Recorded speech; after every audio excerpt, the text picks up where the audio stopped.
आज हम class matric के न्यूमेरिकल सॉल्व करेंगे यूनिट 20 न्यूक्लियर स्ट्रक्चर। तो सबसे पहला न्यूमेरिकल्स है living plants contain approximately the same isotopes abundant of carbon 14 as atmospheric carbon dioxide the observe rate of decay carbon 14 from living plants is 15.3 disintegration per minute per gram of a carbon. How much disintegration per minute per gram of a carbon will be measured from the 1900 years old of a sample. तो ये simple कह रहा है कि एक carbon 14 है, जो carbon 14 है उसकी हमें डिसइंटीग्रेशन मालूम करनी है इस टाइम। तो सिंपल कह रहा है कि इस टाइम पीरियड के दौरान हमें जो है डिसइंटीग्रेशन मालूम करनी है, जबकि जो कार्बन 14 की हाफ लाइफ हमें यहाँ पे इतनी मिली हुई है। तो सबसे पहले हम इसी सवाल को इस्तेमाल करके हम डेटा लिखेंगे। तो डेटा में लिखेंगे क्या है, सबसे पहले हमें डेटा से मिली हुई है कि जो वैल्यू मिली हुई है 15.3 वो मिली हुई है इनिशियल एक्टिविटी मिली हुई है 15.3 डिसइंटीग्रेशन पर मिनट पर ग्राम। ठीक है, तो ये इनिशियल एक्टिविटी हमें मिली हुई है, जबकि जो टाइम लग रहा है कितने टाइम दौरान, वो लग रहा है 12,900 ईयर लग रहा है। ठीक है, इस दौरान। और हाफ लाइफ कार्बन 14 की कितनी मिली हुई है, वो मिली हुई है 5730 ईयर। ठीक है, और हमें रिक्वायर क्या है फाइनल एक्टिविटी, यानी इस टाइम के दौरान कितनी डिसइंटीग्रेशन होगी फाइनल एक्टिविटी, यानी कह लें कि A2 हमें मालूम करना है। तो इसको हाफ लाइफ को 1/2 से ज़ाहिर करते हैं, टाइम को सिंपल छोटी टी से, एक्टिविटी इनिशियल एक्टिविटी को A1 से। ठीक है, तो इस पे जो है फार्मूला कौन सा लगेगा, तो हमारे पास फार्मूला फाइनल एक्टिविटी का लगेगा A2 is equal to A1 multiply by x को शो करते हैं फ्रैक्शन रेट को। ठीक है, तो फ्रैक्शन ऑफ अ सैंपल। तो सबसे पहले हम क्या करेंगे, फ्रैक्शन ऑफ रेट मालूम करेंगे। तो सॉल्यूशन करते हैं। तो सॉल्यूशन के हमें ये फार्मूला है कि फाइनल एक्टिविटी के लिए हमें A1 तो मिला हुआ है, लेकिन एक्स नहीं मिला हुआ है। एक्स होता है फ्रैक्शन रेट। ठीक है, तो फ्रैक्शन रेट को हम सबसे पहले उसी को मालूम करते हैं। तो फ्रैक्शन रेट को मालूम करने से पहले हमें मालूम करना पड़ेगा एन की वैल्यू, क्योंकि जो फ्रैक्शन रेट का जो फार्मूला है ना, वो है एक्स इजिकल टू 1/2 n।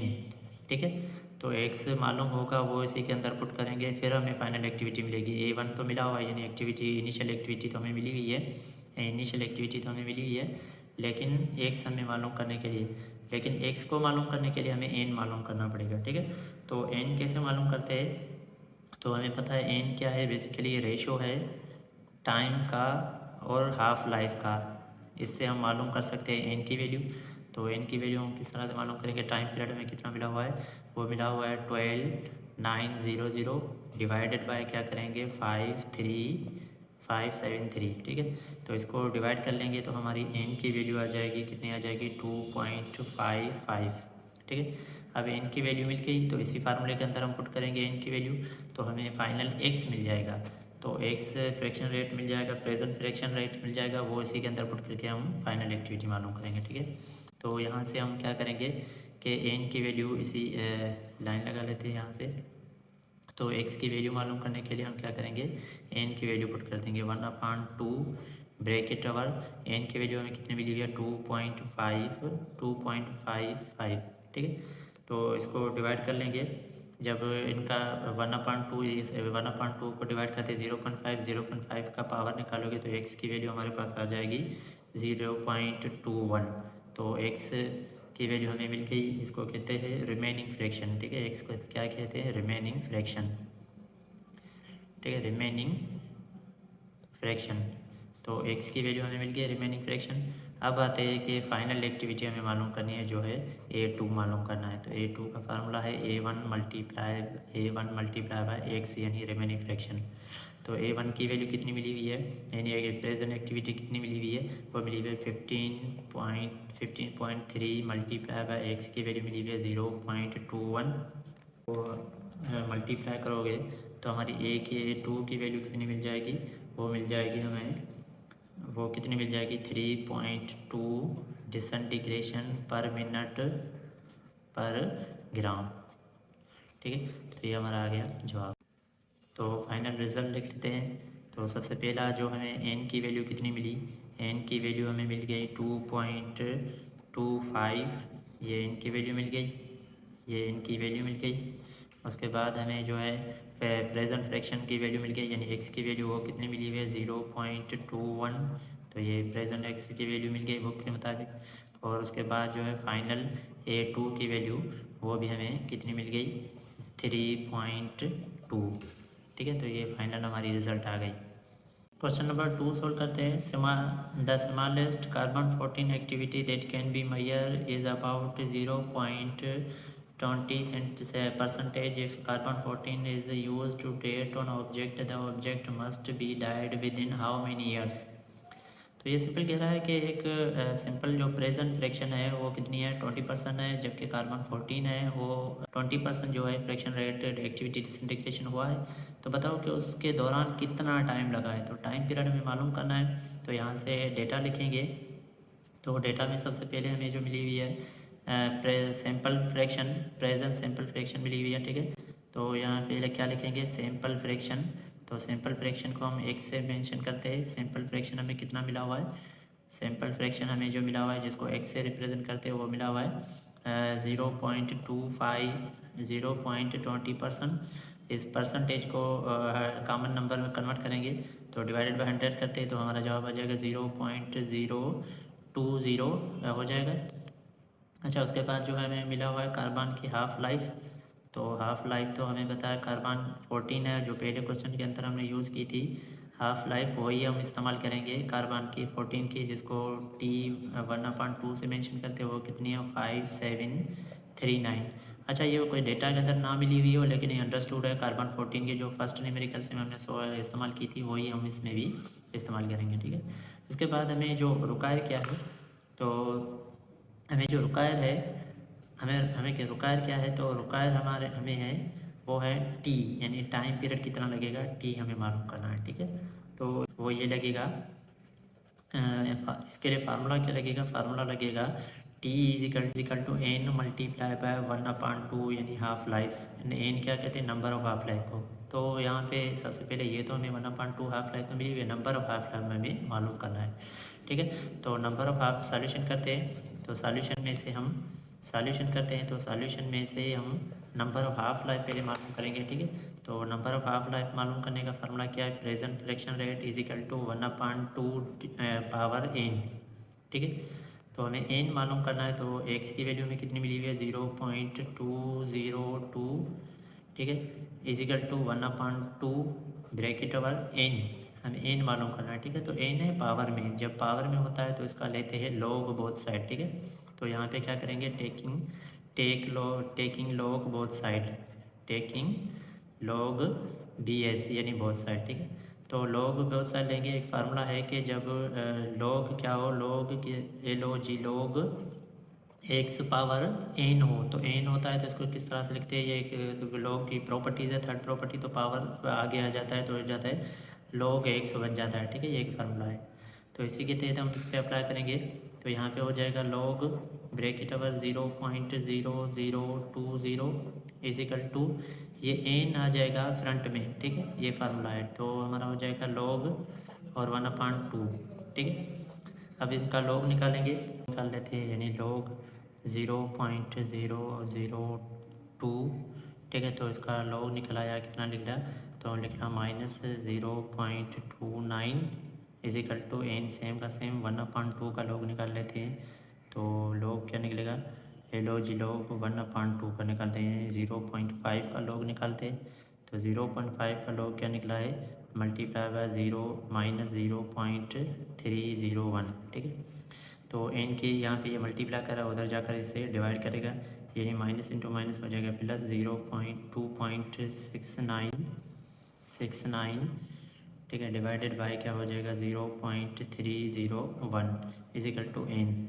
तो यहाँ पे डिवाइड करेंगे तो हमारे पास एन की जो वैल्यू मिल जाएगी वो मिल जाएगी 8.966, ठीक है। तो एन हमारे पास मिल गया। उसके बाद अब क्या करेंगे, एन को इस फार्मूले के अंदर इस्तेमाल करके हम टाइम पीरियड मालूम करेंगे। हाफ लाइफ पहले से मिली हुई है, तो क्या करेंगे, हमारे पास जो फार्मूला है टाइम पीरियड का t is equal to n multiply by 1/t1/2 life, ठीक है। एन की वैल्यू कितनी मिली है 8.966 मल्टीप्लाई बाय हाफ लाइफ, तो कार्बन 14 की अंडरस्टूड है 5730, ठीक है। तो इसको आपस में मल्टीप्लाई कर लेंगे तो हमारा जवाब आ जाएगा वही बुक वाला, यानी 51374 ईयर्स, ठीक है। तो ये हमारी आ गई रिजल्ट। क्वेश्चन नंबर 3 सॉल्व करते हैं। How will it take for 20% of a carbon 14 atom in a sample of a carbon 14 to decay, ठीक है। तो हमें टाइम पीरियड यहाँ पे कह रहा है, टाइम पीरियड मालूम करना कितना टाइम लगेगा। तो यहाँ से डेटा लिखेंगे, तो डेटा में से हमें क्या मिला हुआ है, सबसे पहले जो मिला हुआ है ये मिला हुआ है सैंपल फ्रैक्शन मिले हुआ है, ठीक है, परसेंटेज ऑफ सैंपल फ्रैक्शन, ठीक है। तो यहाँ पे परसेंटेज ऑफ सैंपल फ्रैक्शन, ठीक है। तो परसेंटेज ऑफ सैंपल फ्रैक्शन को हम एक्स से रिप्रेजेंट करते हैं, वो कितनी मिली हुई है, वो मिली हुई है 25%। 25% को कन्वर्ट करेंगे कॉमन नंबर में तो हो जाएगा 0.25, यानी डिवाइडेड बाई 100 कर देंगे, ठीक है। ये मिली मिल गई एक्स की। उसके बाद हाफ लाइफ जेनरेशन कर लेना, यानी T1/2 हाफ लाइफ कार्बन 14 है, तो ये अंडरस्टूड होती है, लिखी हुई नहीं होती है। तो वो हमें पहले क्वेश्चन से ही हम इस्तेमाल करेंगे, ये सब में कार्बन के लिए कॉमन रखेंगे। वो कितनी है, वो है 5730 ईयर्स, ठीक है। तो यहाँ पे रिक्वायर क्या है, हमें टाइम मालूम रिक्वायर करना है, ठीक है। तो यहाँ पे रिक्वायर क्या है, तो रिक्वायर यहाँ पे जो है वो है रिक्वायर क्या है, टी मालूम करनी है, ठीक है। तो फार्मूला कौन सा लगेगा, तो फार्मूला वही जो न्यूमेरिकल्स हमने फर्स्ट सेकंड में इस्तेमाल किया था, वही फार्मूला लगेगा। यानी क्या लगेगा, t is equal to n multiply by half life, ठीक है। तो यहाँ पे फिर से हमें हाफ लाइफ तो मिली हुई है, एन नहीं मिला हुआ। एन मालूम करने के लिए हम फ्रैक्शन रिमेनिंग फ्रैक्शन वाला यानी सैंपल फ्रैक्शन वाला फार्मूला इस्तेमाल करेंगे। फ्रैक्शन जो मिली हुई है 25%, तो कह रहा है कि 25% डिके होने के बाद जो बचेगा उसका हमें टाइम पीरियड मालूम करना है, ठीक है। तो हाउ विल टेक 25, यानी 75% जो है गुजर 100 में से 25 माइनस करेंगे तो हमारा 75 बच जाएगा, ठीक है। तो 75 जो बचा हुआ है उसका हमें कितना टाइम पीरियड लगेगा, ठीक है। तो प्रेजेंट इतना मिला हुआ है, प्रेजेंट तो 75 जो है रिमेनिंग डिके हो चुका है। तो क्या करेंगे, 100 में से अगर 25 माइनस करोगे तो हमारा आ जाएगा 75%। 75% को डिके में कन्वर्ट करोगे तो हमारा आ जाएगा 0.75 आ जाएगा, ठीक है। तो एक्स की वैल्यू हमें फाइनल मिल गई, जो ये इस्तेमाल करनी है, ठीक है। तो यहाँ पे हम एक्स की वैल्यू कितनी रखेंगे 7.5, ठीक है। तो इसका लॉग ले लेंगे 7.5 का। हाफ टाइम मालूम करने के लिए एक फार्मूला होता है फ्रैक्शन रेट का, ठीक है, रिमेनिंग फ्रैक्शन सैंपल का। तो ये formula x is equal to 1/2n। तो एक्स की वैल्यू में कितनी मिली हुई है, वो मिली हुई है 75। 0.75 इज इक्वल टू 1/2 को कन्वर्ट करेंगे 0.5 हो जाएगा n, ठीक है। n है पावर, तो पावर को हम लाना मालूम करना है, n को मालूम करना है। तो क्या करेंगे, पावर को जब भी नीचे लाकर आके ला करके मालूम करना होता है तो हम लॉग लेते हैं, ठीक है। तो लाग लेंगे, टेकिंग लाग बोथ साइड। तो लाग जैसे कि हम बोथ साइड लेंगे तो इसका भी लाग हो जाएगा, और जब पावर का लाग लिया जाता है तो पावर क्या हो जाता है, इनके लाग में फ्रंट में आ जाता है। 0.75 का लाग निकालेंगे तो हमारा जवाब आ रहा है, कितना आ रहा है, -0.21249, ठीक है, इजिकल टू एन, सेम का सेम। और लाग निकालेंगे हम, लाग किसका निकालेंगे, लाग निकालेंगे 0.5 का, ठीक है। तो लाग निकालेंगे हम 0.5 का, तो 0.5 का लाग कितना निकला है, मल्टीप्लाई बाय -3.0.3010, ठीक है। ये इधर मल्टीप्लाई करा, उधर जाकर डिवाइड करेगा, तो डिवाइड करेगा एन की वैल्यू जो 0.415, ठीक है। तो एन मिल गया। अब क्या करेंगे, इसी फार्मूले के अंदर पुट करके हम हाफ लाइफ मालूम कर लेंगे, हाफ लाइफ टाइम पीरियड मालूम कर लेंगे। तो टाइम पीरियड का फार्मूला क्या है, n is equal to t is equal to n multiply half life, ठीक है। तो एन कितना मिला हुआ है 0.415 multiply by half life carbon की अंडरस्टूड है वो कितनी है 5730।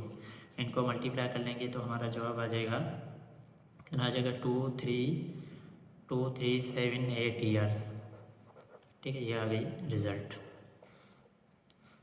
करते हैं the carbon 14 decay rate of a sample obtained from the young red tree is 0.296, disintegration per minute per second per gram of a sample. Another would sample prepare from the object recover at the archaeology excavation gave a decay rate of a 0.109 disintegration per second per minute of a sample. What is the age of a sample? ठीक है, तो as of a sample हमें activity constant जो है young tree की, ठीक है, तो यहाँ पे क्या लिखेंगे, एक्टिविटी यानी A1 को ज़ाहिर करते हैं एक्टिविटी ऑफ अ यंग, ठीक है, यंग की मिली हुई यंग ट्री इसके अंदर जिक्र है, ठीक है, तो इसको यानी फाइनल जो मिला हुआ है इससे पहले जो मिली हुई है लेकिन तो वो A1 हो जाएगा। ये A2 कितनी मिली हुई है, वो मिली हुई है 0.296, ठीक है, डिसइंटीग्रेशन पर मिनट पर ग्राम पर सेकेंड है, ठीक है, तो ये मिल गई। उसके बाद जो है फाइनल जो है ओल्ड के लिए या सैंपल अनदर ट्री है, तो ओल्ड ट्री है उसका एक्टिविटी जो है एक्टिविटी कितनी मिली हुई है, A1 जो एक्टिविटी हमें कितनी मिली हुई है वो कह लें A1 कह लें, वो कितनी मिली हुई है, वो मिली हुई है 0.109 डिसइंटीग्रेशन पर ग्राम पर सेकेंड, ठीक है। अच्छा, उसके बाद जो हमें ये कहा यहाँ पे कह रहा है कि कार्बन 14 है तो उसकी हाफ लाइफ तो हमें पता है 1/T की वैल्यू कितनी है 5730, ठीक है, ईयर्स। ये कार्बन अंडरस्टूड होती है, लिखे ना लिखें, ठीक है। तो रुकार क्या करना है, एज मालूम करना यानी टाइम मालूम करना है टोटल, तो टाइम के लिए T। उसके बाद जो फार्मूला कौन सा लगेगा, तो फार्मूला ये लगेगा यानी टाइम के लिए तो होता है T = n × हाफ लाइफ, ठीक है। तो n मान सबसे पहले हम सॉल्यूशन करेंगे, तो सॉल्यूशन करने से पहले जो हमें सॉल्यूशन करेंगे, ठीक है, तो सॉल्यूशन करने से पहले हमें यहाँ पे फार्मूला देख सकते हैं, हाफ लाइफ तो डेटा में मिली हुई है लेकिन n नहीं मिली हुई है। n किस तरह से मालूम करेंगे, वो fraction rate sample fraction rate वाले फार्मूले से मालूम करेंगे। उसका फार्मूला है x = कितना मिला हुआ है, x = 1/2 ब्रैकेट ओवर n यहाँ से मालूम कर लेंगे। लेकिन यहाँ पे जो है fraction rate remaining fraction rate के लिए वो x भी परसेंटेज वो भी नहीं मिला हुआ है, तो इसको मालूम करने के लिए हम क्या करेंगे, उसको रेशो निकाल लेंगे। ये क्या है, उसको मालूम करने के लिए हम क्या करेंगे, activity initial activity divided by final activity को डिवाइड, तो x मालूम करने के लिए हम क्या करेंगे, initial activity divided by final activity, इनको डिवाइड कर लेंगे दो नंबरों को, ठीक है। तो इनिशियल एक्टिविटी की वैल्यू हमें कितनी मिली हुई है, वो मिली हुई है 0.109 डिवाइडेड बाय 0.209, ठीक है, 96, ठीक है। तो इनको डिवाइड कर लेंगे तो हमें x की वैल्यू मिल जाएगी, तो x की वैल्यू हमें वो मिलेगी 0.3682 मिल जाएगी, ठीक है। तो x मिल गया, इस फार्मूले के अंदर पुट करेंगे तो n मिल जाएगा, n फिर इस फार्मूले के अंदर पुट करके फाइनल हम रिजल्ट लेंगे, ठीक है। तो यहाँ से क्या करेंगे, x की वैल्यू कितनी रखेंगे, 0.3862 = 1/2 को 0.5 से लिखते हैं, 0.5 उसका पावर n, ठीक है। तो यहाँ पे लॉग लेंगे, फिर से क्या करेंगे, taking log both side, taking log bs both side, तो बोथ साइड लॉग लेंगे तो लॉग ब्रैकेट ओवर 0.3680, ठीक है, = लॉग में क्या प्रॉपर्टी है, n आ जाएगा फ्रंट में, तो लॉग ब्रैकेट ओवर 0.5, ठीक है। तो इसका लॉग लेंगे तो इसका लॉग निकल आएगा -0.301.433, ठीक है।